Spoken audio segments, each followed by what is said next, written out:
আমরা এই মুহূর্তে অবস্থান করছি কক্সবাজারের রেজুখালের তীরে আমরা আছি।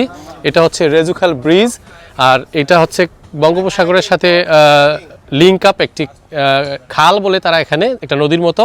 এই রেজুখালে আমরা এখন কায়াকিং করব। এই হচ্ছে কায়াকিংয়ের জন্য বোট। আমরা এখানে বোট বুক করেছি। একটি বোটে 2 জন উঠবো, আর একটি বোটে একজন, আমরা যেহেতু 5 জন। তো এখানে তাদের যে কায়াকিং করার বোটের যে ভাড়া সেটা আপনাদেরকে একটু বলে দিই। আধা ঘন্টার জন্য এক বুট ওনারা ভাড়া দেয় 250 টাকা। আপনি একজন হলেও 250, 3 জন হলেও 250, 2 জন হলেও 250। তো আমরা বোটে উঠবো, আপনাদের সাথে এই কায়াকিংয়ের যে লোকেশনটি সেটি শেয়ার করছি। আপনারা যদি চান কক্সবাজারে আসলে এই রেজুখালে এসে কায়াকিং করতে পারেন। তো চলেন আমরা কায়াকিং করি। আমরা কায়াকিং করছি রেজুখালের 30 মিনিটের কায়াকিংয়ের প্রায় শেষ পর্যায়ে।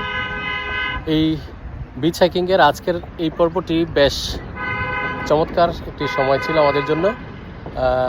রেজুখালের এই স্নিগ্ধ শীতল জলরাশির উপরে কায়াকিং একটি অন্যরকম আনন্দ দিয়েছে। খুবই ভালো লাগার মতো কিছু সময় আমরা আজকের এই রেজুখালে কাটাচ্ছি। এখান থেকে আমরা আবারও বিচ হাইক শুরু করব কক্সবাজারের উদ্দেশ্যে। সন্ধ্যা নাগাদ আমরা পৌঁছবো কক্সবাজার থেকে সোনাদিয়া দ্বীপে। আমাদের ক্যাম্পিং এবং ক্যাম্প ফায়ার চলবে সোনাদিয়া দ্বীপে। আপনাদের সাথে পথিমধ্যে আরও বিভিন্ন দর্শনীয় স্থানে কথা হবে।